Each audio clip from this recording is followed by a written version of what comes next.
Guys, in this video I'm going to show you how to diagnose the 2.2 Skyactiv diesel engine in the Mazda CX-5, which is behind me. So stay tuned if you want to know and want to see what values you should check as well and what those should be. But first, let me tell you what the owner told me so far.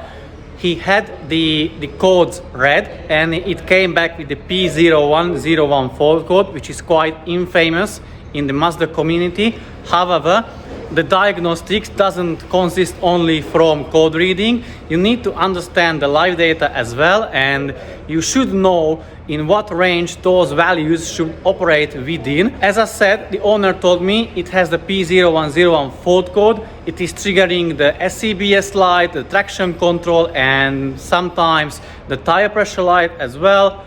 Also, it has effect on the gearbox because his one is installed with the automatic gearbox. I will tell you later in the video how those things affect each other and what's the connection in between them. First, let's start with the visual inspection of the engine bay. I can tell that in advance, the less people worked on the car, it is better for us and it will be very likely better for you as well. So let's have a look at the signs or what we can spot straight away. If you are a longer member of the channel or a longer viewer of the channel, you can notice that this car has still the old style, old type exhaust pressure sensor, the plastic one. The new one is a metal one. Unfortunately, the plastic is not the best friend with the heat, and as you can see behind the sensor is the turbo and the DPF, which they generate extreme amount of heat, and it makes the plastic exhaust pressure sensor to go bad.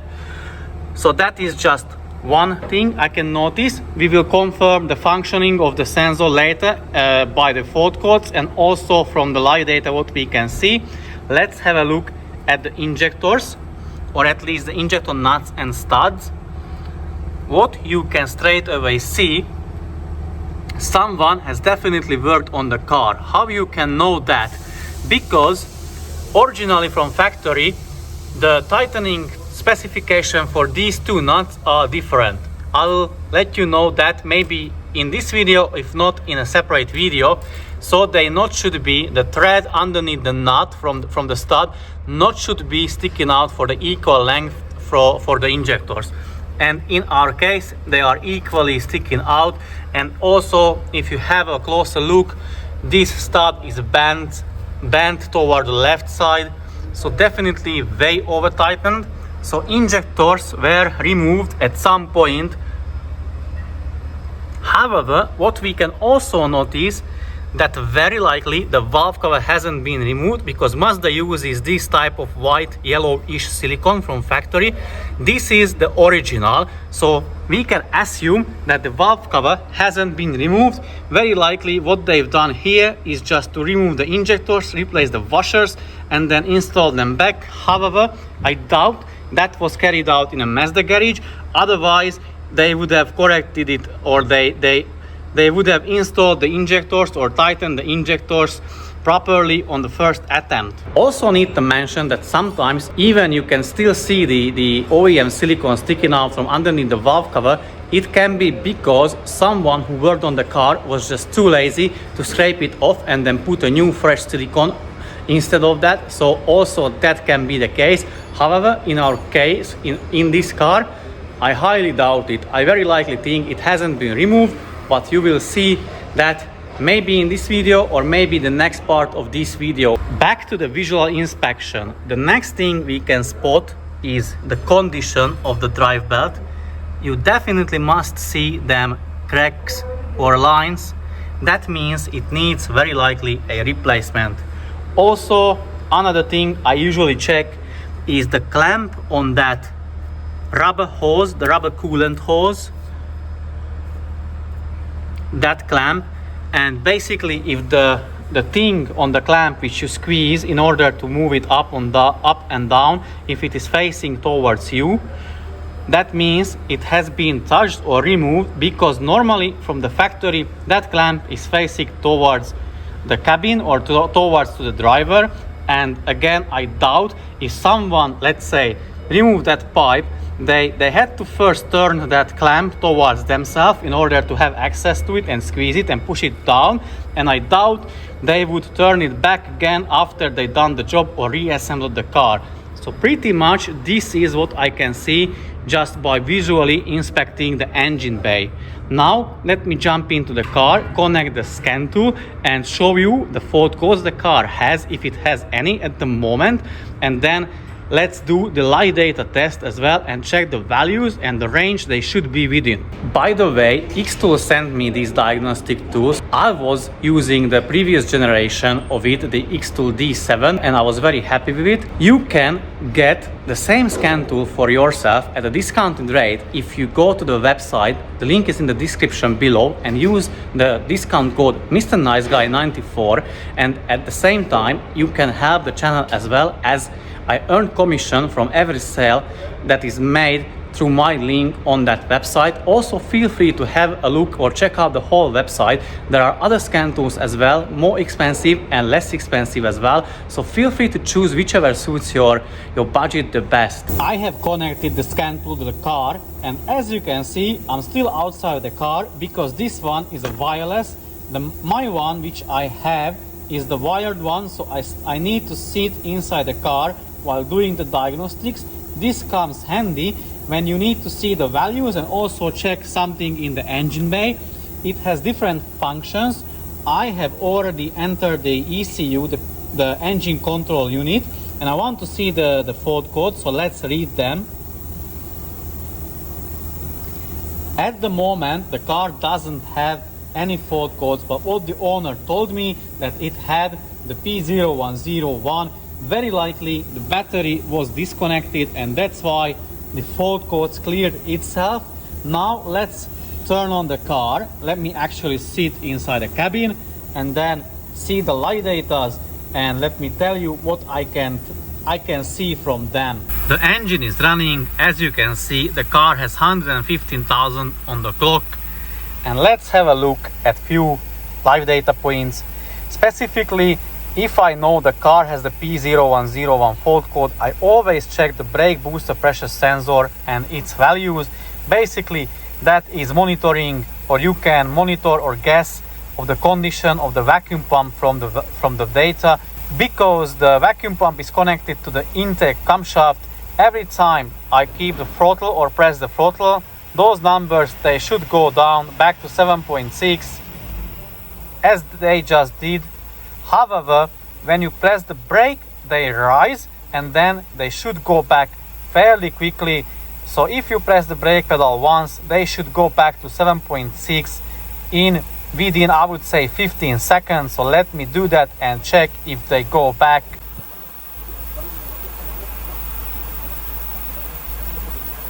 I would say it takes the vacuum pump or the values to go down to 7.6 more than 15 seconds. So from that we can have an idea in what condition the camshaft would be, because it is known fact that the camshaft, if it is worn, the metal shavings got into the vacuum pump from inside and damaging the seals of the vacuum pump. So it will score the metal part of the vacuum pump. It won't be able to maintain the vacuum. It will still produce the vacuum, but because the seal is not proper, not 100%, the vacuum will leak and hence it cannot maintain it, and that's why the numbers, they won't go bad as quickly to 7.6 kilopascals. They won't go down to 7.6, they will stagnate, let's say around 30 kPa. In that case already you will have a fault code for the vacuum pump, which would be the P258B fault code. Also, just to quickly mention, if the numbers, the brake booster pressure sensor values are not going down or are not at 7.6 kPa, that can have, or that can tell you the condition of the turbos, or better said, the vacuum lines going to the turbos, because here is the vacuum pump and it has two lines, one going up which is going to that sensor, so that's what you can see, the readings of it, and the other one, this tiny one, goes down to the turbos. So for example, how you can test the turbo line of the vacuum pump: if you monitor with the scan tool the live data readings and then cut off, I mean not literally cut off, just squeeze this pipe with something, let's say a plier, and if the numbers they rapidly go back to 7.6, then you can know that somewhere in this line down going to the turbos is an air leak or some sort of problem. So that can give you an idea as well. It's not necessarily the vacuum pump, because how it works, as the vacuum is generated, the brakes are assisted by the vacuum, and when you press the brakes it needs to generate the vacuum again. However, as you can see, it is split in two sections, one for the brake booster and the other one for turbos. So even though the vacuum pump is still perfectly good or working properly, if there is an air leak in here, that will drain the vacuum, and hence it can lead you falsely believing that the vacuum pump is faulty. But now back to the live data readings and what you should be checking next. The next in the line is the engine oil pressure. However, the engine oil temperature is not quite high where you should be checking the oil pressure. You should be checking the pressure between 70 and 80 degrees of Celsius at least, and then once you've done that check, then you should raise the temperature of the oil even further when the oil control solenoid valve turns off and lets the engine have all the oil pressure. I will get back to that in a bit, so let me check further live data points. The next one is the exhaust pressure sensor. That should be sitting when the car is idling, the engine is idling. Those numbers should be around 1.5 kilopascals, which is atmospheric pressure. If you see the numbers are below, that is indication of the sensor is going bad. Also, if you rev the engine to about 3000 RPM quickly, rapidly, the numbers should raise to the 400 kilopascal range as well, and it should do quickly, and then they should fall back quickly to wherever they were. So now let me check that and let me do it.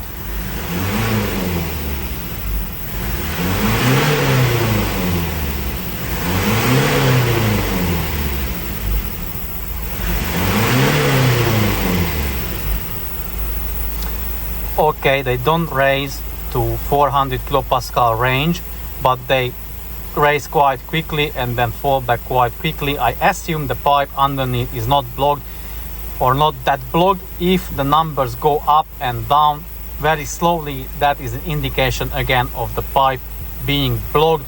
Also, what I noticed during revving the car, it is not too rev happy. It takes a while till it reacts to the throttle. It can be also because of the exhaust pressure. However, it can be also because of the carbon buildup inside the intake manifold, which I will get into later. As you can see, the differential pressure of the exhaust gas is at quite good rate.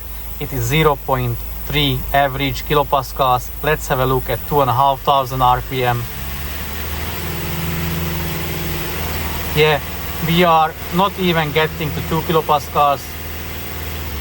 It is good, but it depends when you check it. If it is after the region, so the car has done the region, you will obviously have low numbers. Closer to the region again, the numbers will be higher. If the numbers are too high from the get-go, that is an indication of the DPF blockage. The next in the line I'm checking is the injector correction factors. However, keep that in mind, guys. The injector correction factors are or could be misleading. They should be within a specified range, which is from negative 0.7 to positive 0.7. However, if they are out of the range, that not necessarily means is something wrong with your injectors, but rather the combustion itself. For example, if the injector is not tightened properly, let's say if it is loose, you will have these numbers thrown off, and yet the injector could be still perfectly fine. It is just not tightened properly. I will do a separate video on the injectors because that is a very interesting subject. But let's check further live data points or values, what I want to see. The manifold absolute pressure and the desired manifold absolute pressure. I know you see the discrepancy between them two. Don't know why, but these xTool diagnostic tools, they interpret the numbers differently. However, they are equal. So this is 82 kilopascals, the actual is 82 kilopascals as well. It's just how it is showing on this scan tool. Then top down is showing properly, so the top one is 80 kilopascals as well. What we want to see them is matching, so if I press the throttle, they should match, or they should be very close to each other. Let me do that.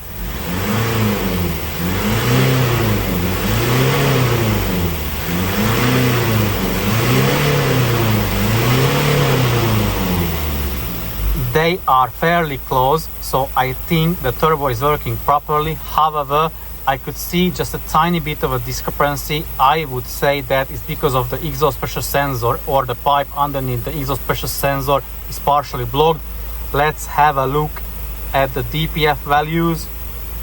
Okay, the DPF is, I would say, quarterly full, or like 1/3 full, because if the accumulation number or the accumulation amount of the particulate matter, those numbers, they reach, I would say, 6.5 grams per liter, the ECU will trigger the DPF regen. So let's have a look, when was the last time it had the DPF regen done. Yeah, it was 66 kilometers ago. So if we assume this is 1/3 full, not even 1/3, so if you multiply this number by 3, you will get nearly 200 kilometers, which you can tell about it is the perfect condition for the DPF to regen, or have the distance between the two regions, so that is fine. Now let's check back to the engine oil pressure, because the engine oil temperature is higher. So at idle, at this temperature, you should be getting average 160 kPa, which we are averaging roughly. Now let's have a look. First stage, I will rev the car, the engine, to 2000 RPM, check the oil pressure there, and then I will rev the engine to 3500 RPM and check the temperature there. Sorry, the oil pressure there. So 2000. You should be getting 180, which we are getting. Let's have a look at 3500 RPM. We are getting 380, and we should be getting at least 360 kilopascals, so that is good. But I will tell you something else about it in a bit. So even though the numbers for the oil pressure are good on the scan tool, the proper way is the visual inspection. The first thing you can inspect, if you remove the valve cover and check if the injector washers are or were blowing out. If they were, you definitely need to drop the sump, because you will experience some sort of blockage in the oil strainer, and very likely that will need replacement as well. However, if the injector washers are or were not blowing out, the proper way, just for the peace of mind, to know the oil pressure is right, it is showing the correct values on the scan tool, it is still recommended to drop the sump and visually check the strainer for any blockage. If you don't have any blockage in the oil strainer, you're good to go. You can reseal the oil sump, and that is fine.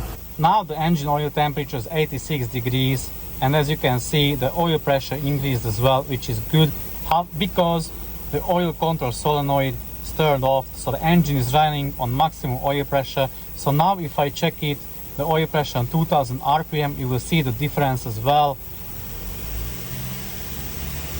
I just hit about 2000 RPM. As you can see, I am already having 350, maybe 360 kilopascals on average. If you remember, before we only had 180, so I would dare to say the engine oil pressure is fine, it is okay, the strainer is not blocked. However, as I just told you before, the only proper way, or the 100% correct way to remove the valve cover and check if the injector washers were blowing out, and if they were, then drop the sump. So this is, guys, how you diagnose these Mazdas with the 2.2 Skyactiv diesel. As I said, it can be either the CX-5, the 6, the 3. They can still all have the 2.2 Skyactiv diesel. I wanted to show you like a real world diagnostics, just rather showing the different menu points of the scan tool. So as you can see, this one is a quite capable tool, because it can read the fault codes, which is a good thing. It can read fault codes of all ECUs which the car is equipped with. Also, it is showing you quite a lot of live data points which you can access and have a look at them and see and monitor the values. Also, it has some special functions. For example, if you need to do the brake bleeding, it can operate the ABS block or the ABS unit. Also, if you have an electronic parking brake on the car, this one can operate the electronic parking brake into the service position, and all kind of different service function it has. So this one is really a capable, quite good scan tool. That's why I was even using it myself from my money previously. So I purchased the first one with my money. Only thing what it cannot do on these SkyActiv 2.2s is it cannot program the injectors. However, I think it is a very good investment for everybody, because if you go to the garages, let's be honest, we all know what it is about. Generally, they just connect the scan tool, give you the faults, and then you're good to go. They don't really tell you what is the problem, or they still have the guess as well. So if you purchase this kind of scan tool, at least you can do the same without skipping or without paying them, so you can skip the middleman. You can do the same. However, I must add, reading the fault codes is not a diagnostics. It's just giving you an indication or a rough idea of what may your problem be with your car. Also, lastly, if you want to buy the scan tool or anything from xTool, feel free to check the link in the description. If you use Mr. Nice Guy 94 discount code, you will get discount, and I will get some sort of commission from your purchase. So yeah, thank you guys very much for watching. See you very soon in the next video. Until then, take care and bye bye.